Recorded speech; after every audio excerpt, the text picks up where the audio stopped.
जय हिंद साथियों, आप सभी का स्वागत है हमारे यूट्यूब चैनल पर। साथियों, आज हम रीजनिंग का पोर्शन यहाँ पर हल करेंगे। उत्तराखंड की जो प्रतियोगी परीक्षाएं हैं उसमें किस लेवल की और कैसी रीजनिंग पूछी जाती है वो आपको यहाँ पर पता चल जाएगा। और हम ये करेंगे कि जो भी प्रश्न होगा उससे रिलेटेड पूरे कॉन्सेप्ट को यहाँ पर समझते हुए चलेंगे। तो वीडियो को अंत तक ज़रूर देखिएगा। अगर आपको प्रीवियस ईयर पेपर चाहिए तो उसकी आपको प्लेलिस्ट मिल जाएगी। चलिए शुरू करते हैं। पहला प्रश्न है यहाँ पर, ठीक है। ए एकदम सुबह सूर्य की ओर मुँह करके चलना शुरू करता है। कुछ समय पश्चात वह अपनी दाईं ओर मुड़ जाता है। तत्पश्चात वह अपने बाईं ओर मुड़ जाता है और वह पुनः अपने दाएं मुड़ जाता है। अब वह किस दिशा में चल रहा है? तो इस क्वेश्चन को सॉल्व करने के लिए आपके पास जो ज्ञान होना चाहिए या आपको दिशाओं का ज्ञान होना चाहिए। तो दिशाएं कैसे देखेंगे? देखिए, ईस्ट वेस्ट, जहाँ से सूर्य निकलता है ईस्ट, जहाँ अस्त होता है वेस्ट, यानी कि पूर्व और पश्चिम। फिर यहाँ पर आता है, अगर हम ईस्ट की ओर या फिर पूर्व की ओर मुँह करके खड़े रहें तो हमारी बाईं तरफ क्या रहता है? उत्तर रहता है या नॉर्थ। और साउथ हमारे दाहिनी तरफ रहता है जब हम ईस्ट की ओर मुँह करके खड़े होते हैं। तो इसी का इस प्रश्न पर क्या है, लॉजिक लगेगा। तो सुबह-सुबह वो कहाँ की ओर? सूर्य की ओर मुँह करके चलता है, अर्थात ईस्ट से सूर्य निकलता है तो ईस्ट की ओर जो है उसने मुँह किया। फिर कहा इसने कुछ समय पश्चात वह दाहिने मुड़ गया। अब यहाँ से वो दाहिने कैसे मुड़ेगा? आप इधर मुँह करके खड़े हैं तो आपका दाहिना हाथ इस तरफ होगा, तो दाहिनी तरफ मुड़ गया। फिर कहा गया है कि तत्पश्चात वह अपने बाईं ओर मुड़ जाता है। अब उसका बायाँ कहाँ होगा? क्योंकि दाहिना इधर है और बायाँ इधर हो जाएगा अब, ठीक है। फिर उसके बाद कहा गया है कि वह पुनः अपने दाहिनी ओर मुड़ गया, तो फिर से वो दाईं ओर मुड़ गया। तो अब अगर इसमें आप देखें तो इसकी डायरेक्शन वो किस दिशा में अब चल रहा है? East, west, north, south. तो इधर कौन सी डायरेक्शन है? साउथ, यानी कि दक्षिण दिशा की ओर वो क्या है? बढ़ रहा है। ऑप्शन सी को आप यहाँ पर टिक कर लेंगे। ठीक है, आई होप कि आपको ये कॉन्सेप्ट समझ में आया होगा। अगला है, यहाँ पर वेन डायग्राम से संबंधित प्रश्न पूछा गया है। तो करेक्ट आंसर को या फिर करेक्ट आकृति को हमें यहाँ पर जो है पहचानना है। पहले में क्या था? एक गोला था, फिर बना एक गोला, फिर एक ये छोटा-सा, फिर क्या हुआ? ये इस साइड आ गया, ठीक है? ठीक है?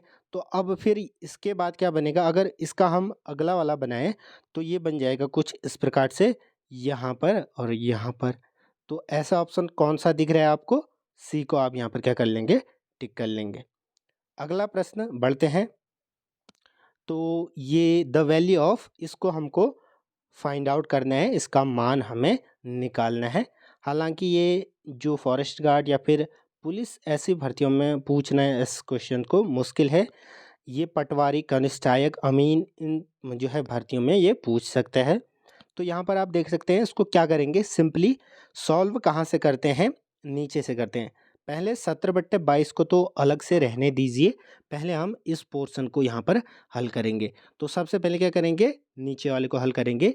तो आपने कभी ये रूल पढ़ा होगा कि जब 1/7/9 या कुछ भी रहता है तो वो ऊपर जाकर कैसा हो जाता है? 9/7 हो जाता है। ये इसका अर्थ क्या हुआ? 1/7/9 का अर्थ क्या हुआ? 9/7। तो यहाँ पर वही रूल लगाएँगे। तो फिर 2 यहाँ पर आप देख सकते हैं, माइनस 9/7 करेंगे तो ये हो जाएगा 7 दूनी 14 माइनस 9/7। इसको हल करेंगे तो ये हो जाएगा 5/7। अब कितना आ गया? 5/7। जो ये नीचे का हमने सॉल्व करा ये पूरा आ गया 5/7। अब फिर वही केस आया, 1/5/7 क्या हो जाएगा? 7/5। 7/5 में हमें 3 जोड़ना है, यहाँ पर दिया गया है तो 7/5 में 3 जोड़ेंगे, 5 तियाँ 15 प्लस 7/5, ठीक है। तो 15 प्लस 7 हो जाएगा 22/5, 22/5 हो गया। अब ये टोटल 22/5 आ गया। फिर वही केस आ गया, इतना हमने सॉल्व कर दिया नीचे का, अब बचा 1। तो 1/22/5 ये फिर क्या बन गया? 5/22, ठीक है। फिर इसको जोड़ेंगे हम 17/22 जो कि दिया हुआ था। तो इसके जो हर हैं वो समान हैं तो सीधे जोड़ देंगे, 7 5 12, तो 22/22 ये क्या हो जाएगा? दोनों काट के 1 इसका सही उत्तर हो जाएगा, ऑप्शन डी। आई होप आपको ये समझ में आया होगा। अगला प्रश्न है अब, आज सोमवार है, आज से 61 दिन बाद कौन सा दिन होगा? तो आज से 61 दिन बाद कौन सा दिन होगा, ये यहाँ पर पूछा गया है। तो इसके लिए आप क्या ट्रिक लगाएंगे कि टोटल नंबर ऑफ डेज कितने हैं? 61। इसको कर देंगे भागा आप 7 से, क्योंकि एक हफ्ते में 7 दिन होते हैं और 7 दिनों के बाद जो उसका वार है या तिथि है वो रिपीट हो जाती है या दोबारा से शुरू हो जाती है। तो 7 का अगर आप भाग देंगे, पूरा पूरा भाग कितने बार जाता है? 7 अट्ठा 7 गुणा 8, 7 अट्ठा 56। तो 56, अब 61 में से 56 घटाइए, कितना बचा? 5। तो 5 क्या हो गए? और डेज बच गए, अर्थात जो है विषम दिन बच गए 5। अब हमें क्या करना है कि जो 7 दिन बाद तो वही सेम डे आ रहा था, तो 56 दिनों बाद क्या आएगा? वही दिन आएगा जो कि सोमवार था। 56 दिनों बाद सोमवार आया, उसके बाद हमारे पास 5 और डेज बचे थे, तो 5 जोड़ देंगे सोमवार के बाद। जैसे सोम है तो फिर मंगल, बुध, बृहस्पति, शुक्र, शनि। तो क्या हो जाएगा ये 5वें दिन? शनि। ऑप्शन सी को यहाँ पर आप टिक कर लेंगे। यहाँ पर ये प्रश्न भी दिया गया है कि माइकोलॉजी के अंतर्गत अध्ययन किया जाता है, किसका किया जाता है? कवक का। तो आपको ये जो कैलेंडर वाला या डे वाला आपको लॉजिक समझ में आया होगा। बढ़ते हैं अगले प्रश्न की तरफ। ठीक है, यदि किसी कोड में टेक्नोलॉजी को कुछ इस प्रकार से लिखा जाता है, ठीक है, तो उसी कोड में कंटेंट को लिखा जाएगा। आपको यहाँ पर सिंपली क्या करना है कि सी का नंबर देखना है, सी को क्या लिखा गया है? 1 2 3, तो 1 2 3 सी को लिखा गया है 9। ठीक है, तो यहाँ पर सब सेम है, तो आप ये करिए कि जो विषम अच्छा नहीं दिख रहा है, यानी कि जो समान नहीं दिख रहे हैं, उनको यहाँ पर आप देख लीजिए, क्योंकि 9 9 4 4 लास्ट के 5 5 3 3 सभी सेम है। तो आप जैसे यहाँ से स्टार्ट कर दीजिए। आप सिंपली जैसा मैं कह रहा हूँ वैसा भी कर सकते हैं। तो टी अगर आप देखेंगे तो टी का क्या है? 3 है, तो 3 यानी कि हो जाएगा, ये जो बी है वो तो बिल्कुल गलत हो जाएगा। फिर उसके बाद हमें इन सब में से निकालना है। तो सिंपली आप इनके जो नंबर्स देखेंगे तो यहाँ पर आप देख सकते हैं कि जो डी है उसमें आप देख सकते हैं जो भिन्न था, इसको आप गिन लीजिए, बीच वाले को गिन लीजिए। तो टी का 3 है और यहाँ पर भी 3 है, तो ऑप्शन डी यहाँ पर टिक कर लेंगे। लॉजिक क्या लगा यहाँ पर? सिंपली जैसे टी का नंबर 3 है तो आप 3 लिखिएगा टी के वहाँ पर। सी का नंबर यहाँ पर जैसे 9 है तो 9 लिख दीजिए। तो इस प्रकार से ये पूरा आपका बन जाएगा। अगला प्रश्न है यहाँ पर, अरुण गगन से भारी है, मोहित जैक से हल्का है। तो आप क्या करेंगे? अरुण बताया गया है गगन से भारी है, गगन को आप यहाँ पर लिख दीजिए। दूसरा है कि मोहित जैक से हल्का है, यानी कि मोहित जो है वो हल्का है जैक से। ठीक है, इन कंडीशंस को लिखते हुए चलिएगा। फिर कहा गया कि पवन जैक से भारी है, जो पवन है वो जैक से भारी है, अर्थात इससे भी भारी है पवन, किंतु गगन से हल्का है। तो इससे क्या है? ये हल्का है। तो आप यहाँ पर सीधे ये देख सकते हैं कि इस प्रकार का यहाँ पर समीकरण बन रहा है। तो सबसे भारी कौन हो जाएगा? अरुण हो जाएगा। ऑप्शन डी टिक कर लेंगे। अगला प्रश्न है, the angle between two needles at 5:15 and जो देख सकते हैं 30 ओ क्लॉक विल बी। 5:15 जो 5:15 या 5:15 दोनों सुइयों के बीच का कोण होगा। इसको आपको कैसे यह ज्ञात करना है और कैसे इसमें कौन सा लॉजिक लगाएंगे ये मैं आपको बताऊंगा।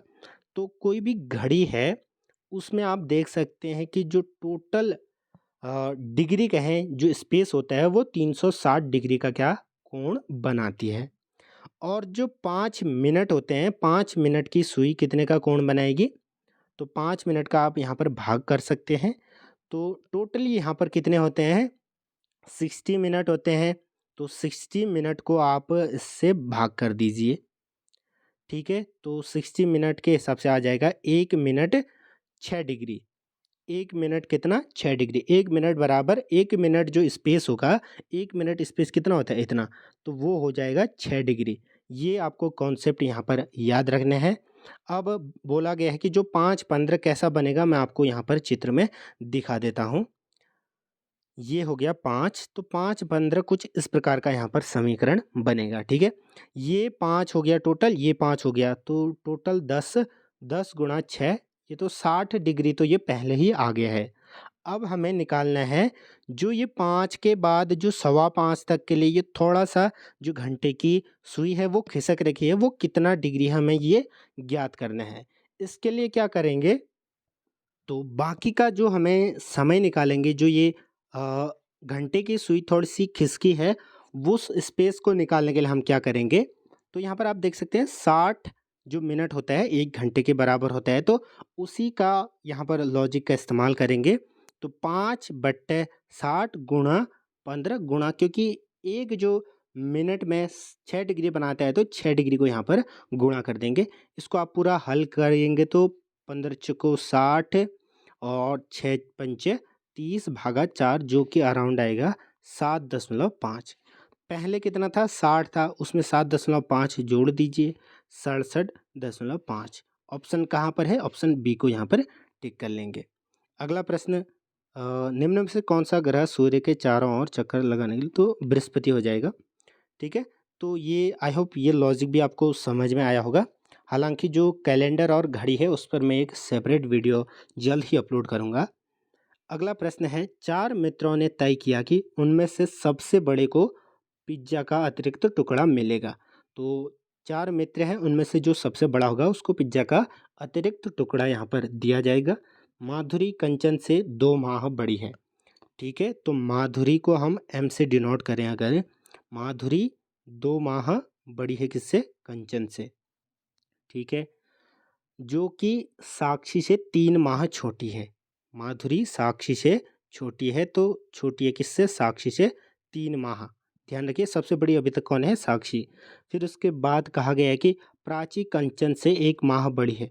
प्राची जो है कंचन से, कंचन को के एन लिख देंगे, तो 1 माह बड़ी है।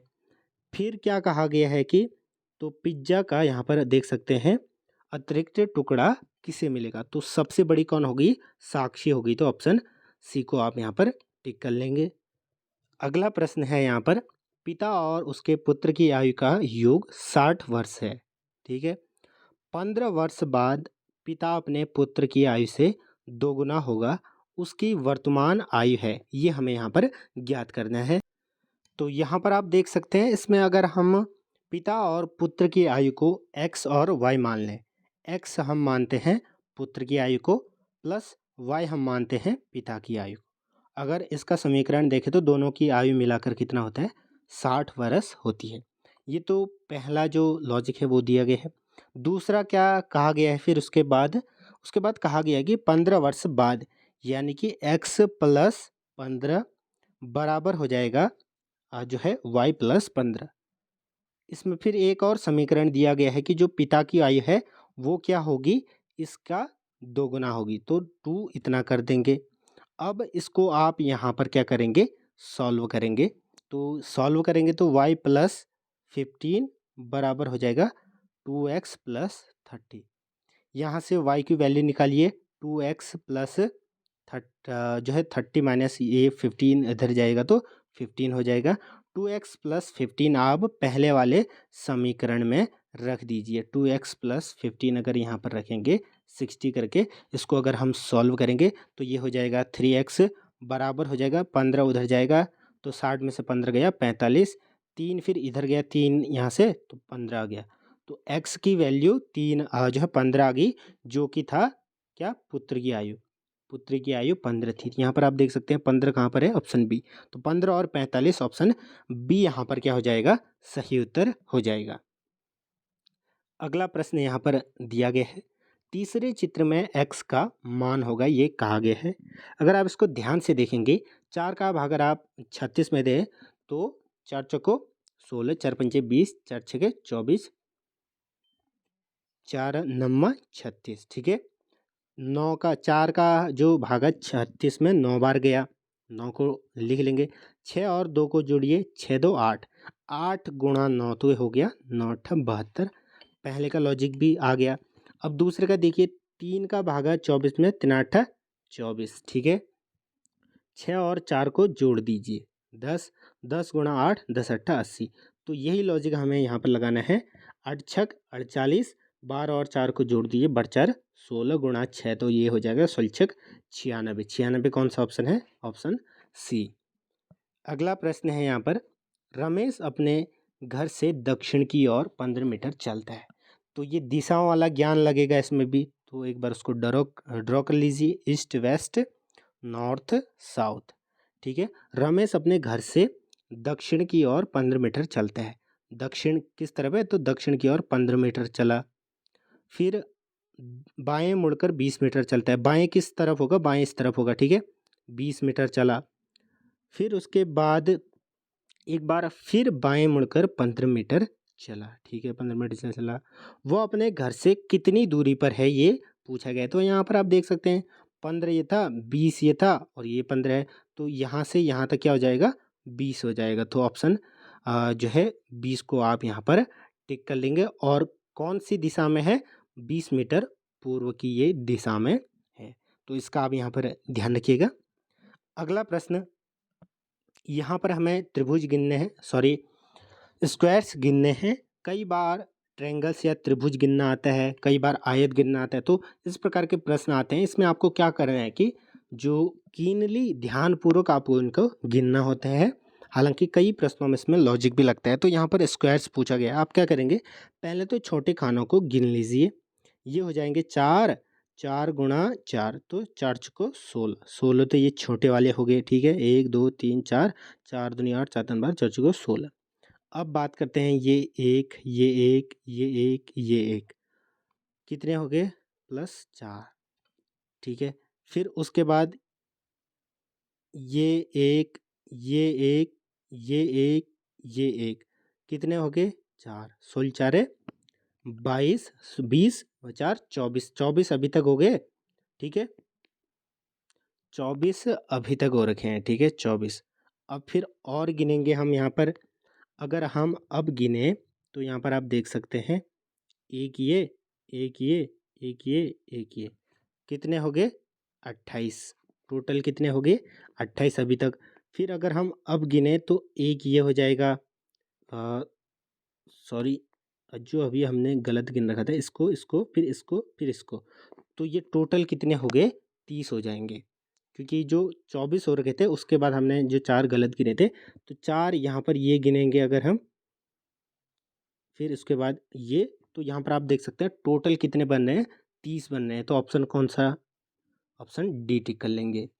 अगला प्रश्न, अनुज इज टॉलर देन राम। अनुज राम से लंबा है। अनुज ग्रेटर देन राम। ठीक है, राम मोहन से लंबा है। राम मोहन से लंबा है, एम मोहन। मोहन सोहन से छोटा है। तो यहाँ पर सोहन इस प्रकार से आ गया। तो सबसे छोटा कौन है, ये यहाँ पर पूछा गया है।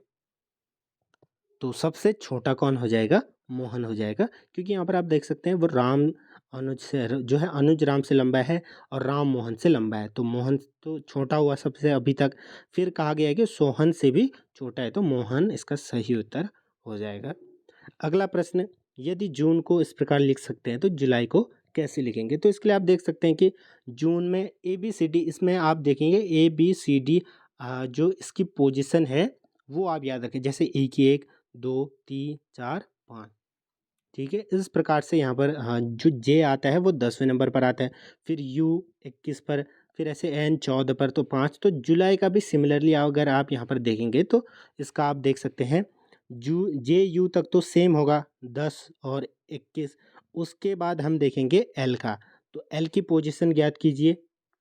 तो इसका सही उत्तर क्या हो जाएगा? ऑप्शन ए टिक कर लेंगे। क्योंकि Y का पोजीशन होता है 25, तो 25 कहीं पर नहीं है, तो ऑप्शन ए को टिक कर लेंगे। बाकी सिमिलरली आपको इसी की पोजीशन देखकर इसको पता लगाना है। अगला प्रश्न है, यहाँ पर सही विकल्प का चयन कीजिए। फर्नीचर लकड़ी से इस प्रकार, जिससे फर्नीचर क्या है? लकड़ी से बनता है। तो जूता किससे बनेगा? चमड़ा या लेदर। अगला प्रश्न है, दिए गए विकल्पों में से विषम को चुनिए। RST, ये सीधा क्या है? इसमें सीरियल वाइज इसको लिखा गया है। जैसे RST, फिर यहाँ पर देख सकते हैं LNO। ठीक है, M यहाँ पर गायब है। फिर ऐसे UVXX, वी यहाँ पर गायब है, सी डी ई एफ, तो डी गायब है। तो तीनों में सिमिलर पैटर्न है, लेकिन जो पहला है वो यहाँ पर क्या हो जाएगा, ऑड हो जाएगा। ठीक है। उत्तराखंड का कुल भौगोलिक क्षेत्र कितना है, तो ऑप्शन ए ठीक कर लेंगे। अगला है यहाँ पर, जो यहाँ पर कंपाउंड इंटरेस्ट से संबंधित यहाँ पर या सिंपल इंटरेस्ट से संबंधित यहाँ पर प्रश्न है। हालांकि ये फॉरेस्ट गार्ड और उत्तराखंड पुलिस में कम ही पूछे पूछे जाने के चांसेस हैं। ये ज़्यादातर जैसे कनिष्ठ सहायक, अमीन, पटवारी वीडियो में ये पूछे जा सकते हैं। तो 6% वार्षिक ब्याज की दर से कोई धनराशि एक निश्चित समय में 5 गुना हो जाती है, वह उतने ही समय में 9% ब्याज की दर से कितना गुना हो जाएगी। तो इसके लिए मैंने एक प्रीवियस ईयर वीडियो में भी एक आपको फार्मूला बताया था। फार्मूला क्या है, एक बार फिर से रिकॉल कर लीजिए। R2 परसेंटेज बराबर N2 minus 1 upon N1 minus 1 into R1 का प्रतिशत। ठीक है। तो R1 प्रतिशत और R2 प्रतिशत क्या है, जो ब्याज की दरें दी गई है पहली और दूसरी। R1 मतलब पहली दर जो कि 6% है। R1 की जगह आप 6% लिख दीजिएगा। फिर यहाँ पर पूछा गया कि एक निश्चित समय में 5 गुना हो जाती है। तो R1 और N1 क्या हो गया यहाँ पर, क्योंकि 5 गुना हो गई है। पहले क्या आ रखा है 5, तो 5 N1 की जगह लिख देंगे। फिर एक उतने ही समय में 9% ब्याज दर, यानी कि अब जो दूसरा प्रतिशत आएगा, जो दूसरी दर आएगी वो क्या हो जाएगा R2, तो 9% को आप यहाँ पर लिख देंगे। तो 9 यहाँ पर देख सकते हैं, मैं एक बार इसका कलर जो है चेंज कर देता हूँ। 9 यहाँ पर हो गया, 6 यहाँ पर हो गया, और 5 N2 की जगह यहाँ पर आप लिख देंगे। तो हमें क्या ज्ञात करना है, N2 की मतलब वो 9% ब्याज दर से कितना गुना हो जाएगी। ठीक है, उतने ही समय में ये पूछा गया है, क्योंकि टाइम तो कांस्टेंट है, दोनों के लिए सेम होगा। तो इसी फॉर्मूले में अगर ये चीज़ें रखेंगे आप, तो आपको आंसर आ जाएगा। इसको मैं रख के आपको दिखा देता हूँ। तो फॉर्मूला अगर आप देखें, ठीक है, फॉर्मूले में इसको सिंपली पुटअप करना है। तो R2 प्रतिशत दिया गया है 9 बराबर N2 हमें निकालना है -1 अपॉन 5 -1 इंटू 6। इसको सॉल्व करेंगे तो अगर 6 इधर गया, 9/6। ठीक है, 9/6। फिर यहाँ पर बचा N2 -1, और ये बचा था 5 -1, क्या हो जाएगा ये 4। 4 इधर जाएगा तो यहाँ पर 9 चौको 36, 36/6 बराबर N2 -1, 6 6 36। और फिर N2 को सॉल्व करेंगे तो 6 का 7, 7 कौन सा है, ऑप्शन बी। आप इसको सिंपली अपने रफ नोटबुक में नोट करके सॉल्व करेंगे तो ये आसानी से आ जाएगा। ठीक है। अगला प्रश्न है, इसका भी मैंने आपको ट्रिक बताया था कि पहले क्या करना है, जो ये अनुपात दिए गए हैं इन सभी को जोड़ना है। जो 1/4 अनुपात 1/5 अनुपात 1/6 दिया गया है, इन सभी को आप जब जोड़ लेंगे, एक बार मैं जोड़ के आपको दिखा देता हूँ। तो ठीक है, इन सभी को आप अगर आप जोड़ेंगे तो ये कुछ इस प्रकार से बनेगा, जो कि बनेगा 37/60। ये पहला काम हमारा हो गया 37/60। फिर हमें क्या करना है, अगर ए पार्ट निकालना है तो ए पार्ट का जो प्रतिशत है 1/4, इसको हम गुणा करेंगे। ठीक है, जो टोटल राशि दी गई है उससे 407 भागा करेंगे, जो यहाँ पर क्या है टोटल यहाँ पर हमने निकाल रखा है, जो कि 37/60 था। इस पूरे को हल करेंगे तो ये ए का पार्ट आ जाएगा, जो कि हो जाएगा 165। फिर ऐसे ही बी का करने के लिए हम क्या करेंगे कि यहाँ पर हमें बी का प्रतिशत लिखना होगा, जो कि है 1/5। सेम अगर इसको हल करेंगे तो फिर आ जाएगा, फिर 1/6 सी के लिए। तो ऐसे हल करेंगे तो आपको ऑप्शन सही उत्तर आ जाएगा। ठीक है, इस प्रकार से आप इसको हल कर लेंगे। अगला देखिए, अभी हमें स्क्वायर्स फाइंड आउट करने थे, अब हमें ट्रायंगल या त्रिभुज यहाँ पर संख्या बतानी है। निम्नवत चित्रों में त्रिभुजों की संख्या ज्ञात कीजिए, ये पूछा गया है। तो पहला तो ये है, आप यहाँ पर देख सकते हैं 1 2 3। 3 तो आपको यहाँ पर ये दिख गए, ठीक है। फिर उसके बाद 4, 5, 6, 7, 8, ठीक है, 8 टोटल कितने हो गए अब? 8 हमें अभी तक दिख गए हैं। उसके बाद अगर हम देखें यहाँ पर, तो अभी तक हमें 8 जो है पता चल गए हैं। फिर आप यहाँ पर देख सकते हैं, ये 9 हो गया, ये 10 हो गया। हम इसको गिन रहे थे हाँ इससे पहले, तो इसका ध्यान रखिएगा। तो टोटल यहाँ पर हो जाएंगे 10। अगला प्रश्न, which letter in English alphabet is 15th towards right of 7th towards left? तो हमें यहाँ पर सिंपली जो है इसकी पोजीशन निकालनी है। तो पहले आप ए बी सी डी लिख लीजिएगा, मैं आपको यहाँ पर हिंट दे देता हूँ। तो पहले क्या कहा है इसने, A B C D E F G H I J K L M N. तो कहा है कि बाएं से, तो दाईं तरफ ये होगी, बाएं तरफ ये होगी। तो बाएं से सातवें में 1 2 3 4 5 6 7, तो जी से ये सातवें में हो गया। इसके बाद पूछा है कि बाएं से जो है कौन सा अक्षर बाएं से सातवें के दाएं का 15वां है, इसके दाएं का कौन सा हो जाएगा? इसके बाद 15वां गिनेंगे हम, 1 2 3 4 5 6 7 ऐसे करके, तो ये आ जाएगा आपका वी उत्तर, ऑप्शन डी। अगला प्रश्न यहाँ पर आप देख सकते हैं, 5 नदियाँ हैं, ए बी से छोटी है, ए छोटी है बी से, परंतु ई से बड़ी है, ठीक है। तो ए क्या है? ई से बड़ी है, यानी कि ए बड़ी है ई से। फिर कहा है सी सबसे बड़ी है, सी सबसे बड़ी है। यदि डी बी जो है डी बी से कुछ छोटी है, बी से कुछ छोटी है परंतु ए से कुछ बड़ी है, तो ये डी यहाँ पर आ जाएगी, ठीक है। इन दोनों के बीच में क्या आ जाएगी? डी। डी ए से कुछ बड़ी है, तो सबसे छोटी नदी कौन सी है? तो ई हो जाएगा, ऑप्शन सी। अगला प्रश्न यहाँ पर आप देख सकते हैं। इन दो प्रश्नों को आप हल करके इनका कमेंट जो है कमेंट सेक्शन में दीजिएगा। मैं इनका जो आंसर है कम्युनिटी पोस्ट पर पोस्ट कर दूंगा, आप कमेंट करके इसका आंसर बता सकते हैं। ये वर्क और टाइम से रिलेटेड है, और नीचे वाला आप यहाँ पर देख सकते हैं सीरीज का ये प्रश्न है। तो जुड़े रहें दोस्तों, और यूकेपीएससी के प्रीवियस ईयर पेपर, साथ में आपको यहाँ पर उत्तराखंड जी के सामान्य अध्ययन और भारत जी के और जॉब अपडेट दी जाएगी। धन्यवाद।